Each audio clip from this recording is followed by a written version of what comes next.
মিনতির অবাক হবার তখনও বাকি। দেখল কেতকী একটা সদ্যজাতকে কোলে করে ঢুকছে। সদ্যজাত শিশুটি কাঁদছে শয়তানদের হাত থেকে মুক্তি পাওয়ার জন্য। ঘরের ভেতরে ঢুকে এসে কেতকী সদ্যজাতকে একটা থালার উপরে রাখল। তারপর দরজার দিকে দাঁড়িয়ে থাকা মানুষদের উদ্দেশ্যে ডাক দিল। এরপরে যা ঘটতে চলেছে তা মিনতি আন্দাজ করতে পারছে না। ওদিকে শিশুটিকে থালাতে রেখে তিনজনে গোল করে বসল। মিনতি এগিয়ে আসতে পারছে না, বাধা দিতেও পারছে না। শক্তি যে তার নেই, কোমর ভেঙে গেছে, মাথা ফেটে রক্ত বেরোচ্ছে। পারল না সেই নবজাতককে বাঁচাতে। আরও একটা মায়ের কোল ফাঁকা হলো। কান্না ছাড়া দ্বিতীয় কিছু অবশিষ্ট নেই। তোমাদের কি মায়া মমতা নেই? এই ছোট ছোট বাচ্চাদের আমার ঘেন্না হচ্ছে। বাড়ির বউয়ের কথায় কান না দিয়ে ওরা তিনজনে ছিঁড়ে খাচ্ছে একটা সদ্যজাত শিশুকে। কচমচ শব্দ হচ্ছে, হাসছে আর খাচ্ছে।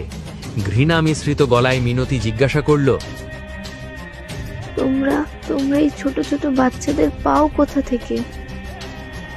আমার নার্স বোনটা আছে কি করতে, ওই তো সব নিয়ে আসে আমাদের জন্য। মিনতি বুঝে গেল হাসপাতালে ডেলিভারি করতে আসা মায়েদের কোল খালি করে দেয় কেতকী।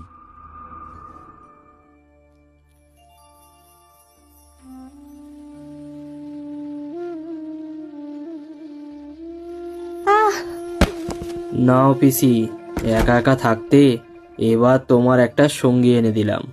এবার তুমিও সুখ দুঃখের গল্প করতে পারবে। যাই হোক, তোমরা আমাদের আপন, তাই তোমাদের মারব কি করে বলো তো? কথাটা বলে তালাবন্দি করে ওরা তিনজনে চলে গেল। মিনতি কুণ্ডলি পাকিয়ে পড়ে রয়েছে। শরীর মনের সমস্ত শক্তি হারিয়ে ফেলেছে। সে পারেনি শয়তানগুলোর শাস্তির ব্যবস্থা করতে। তনুপিসি মিনতির কাছে এগিয়ে এসে তার মাথায় হাত বুলিয়ে দেয় আলতোভাবে। হাত বলাতে বলাতে বলে, কষ্ট পাস নেমে, শয়তানরা একদিন ঠিক শাস্তি পাবে। আমাদের সেই দিনের অপেক্ষায় থাকতে হবে। অপেক্ষা করতে করতে আমরা দুজনে না হয় বাকি জীবনটা অপয়া হয়ে কাটিয়ে দেব। দেখবি, অপয়া হলে কেউ তোর খোঁজ করবে না। কিরে, অপয়া হতে পারবি তো? কিরে অপয়া, পারবি তো?